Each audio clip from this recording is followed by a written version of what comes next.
ये question sequences in series पर based एक moderate to slightly intense level का क्वेश्चन है। सही अप्रोच मालूम होनी जरूरी है, अदरवाइज आप इस तरह के क्वेश्चंस को या तो सी कैटेगरी में प्लेस करें या फिर इन्हें बी कैटेगरी में प्लेस करें।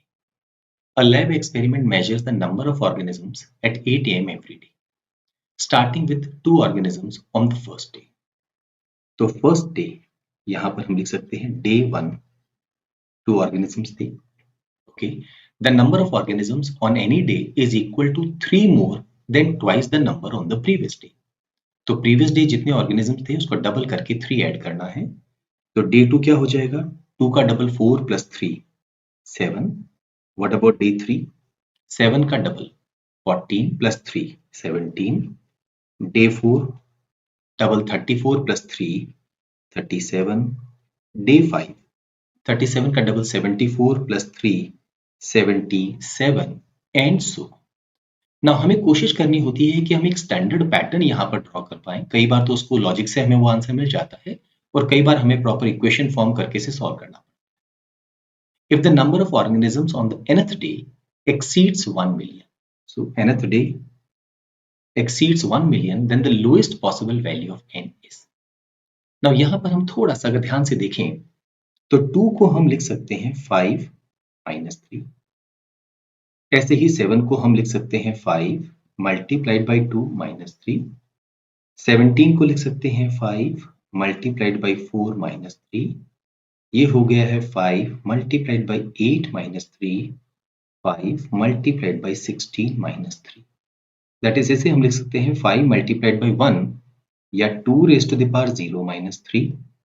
ये हो गया 5 multiplied by 2 raise to the power 1 minus 3, 5 multiplied by 2 raised to the power 2 minus 3, 5 multiplied by 2 raised to the power 3 minus 3, 5 multiplied by 2 raised to the power 4 minus 3। तो हम generalise term बना सकते हैं क्या? देखिए 5 तो सब में आ रहा है, तो हमारी जो nth टर्म होगी वो होगी 5 मल्टीप्लाइड बाई। ना अगर यहाँ 5 है तो यहाँ पर ये 2 रेज टू द पावर 4 है, 4 है तो 3 है, तो अगर ये n होगा तो ये होगा 2 raise to the power n minus 1 और एक ये 3 हर हालत में आएगा। हम ये चाहते हैं ये वैल्यू 1 मिलियन को एक्सीड कर जाए। एक्सीड करने का मतलब है this should be more than 1 2 3 4 5 6। ये हो गया 1 मिलियन। ना ये जो माइनस 3 है एक्चुअल में इसका बहुत ज्यादा यूज नहीं है बिकॉज ये बहुत छोटा नंबर है। हमें अप्रोक्सीमेटली अगर हम उसको राइट साइड ले भी जाएंगे तो ये हो जाएगा 10 लाख 3।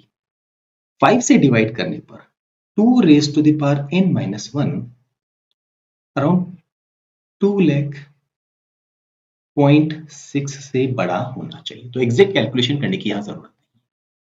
अब यहाँ पर कौन सी वैल्यू है, थोड़ा सा हिट एंड ट्रायल हम कर सकते हैं ना। हम छोटी वैल्यूज पर अगर फोकस करें तो 2 raise to the power 8 multiplied by 2 raise to the power 8, ये होता है 2 raise to the power 16, right. तो 2 रेज टू द पावर 8 कितना होता है 256 मल्टीप्लाइड बाई 256। क्या हम 256 का स्क्वायर फटाफट कर सकते हैं? एक सिंपल सा अप्रोच, 25 को एक यूनिट मान लीजिए, 6 को एक यूनिट मान लीजिए। तो हमारा जो बेसिक फॉर्मूला होता है a plus B whole square, that is a square plus 2ab plus b square, उस फॉर्मूले को यहाँ लगा देते हैं। 6 का square 36, will just write down 6, 3 carry over. Now 2ab, तो 25 और 6 को मल्टीप्लाई करके डबल कर देंगे। 25 6 टाइम्स 150, उसका डबल 300, और ये जो 3 कैरी ओवर था उसको यहाँ लिखेंगे तो 303, will write down 330 carry over हो जाएगा। नाउ a स्क्वायर, 25 का स्क्वायर 625 प्लस 30, ये हो गया है 655। सो ये हमारी 2 रेज टू द पावर 16 की वैल्यू आ गई। हम चाहते हैं ये वैल्यू इससे बड़ी हो जाए ना। अगर इसको मैंने एक बार 2 से और मल्टीप्लाई कर भी दिया तो ये 2 रेज टू द पावर 17 आएगा। 36 2 times 72, 55 2 times 110, 1 carry over, 6 2 times 12 and 130। तो 2 रेज टू द पावर 17 पर भी ये वैल्यू 2 लाख को क्रॉस नहीं कर रही, पर अगर एक बार हम इसको और 2 से मल्टीप्लाई कर दें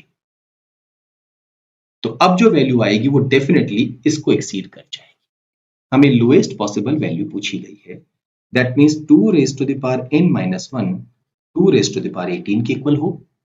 तो n माइनस 1 18 के इक्वल या n की वैल्यू 19 के इक्वल होने पर हमारा काम बन जाएगा। तो हमारे इस क्वेश्चन का आंसर क्या होगा? 19।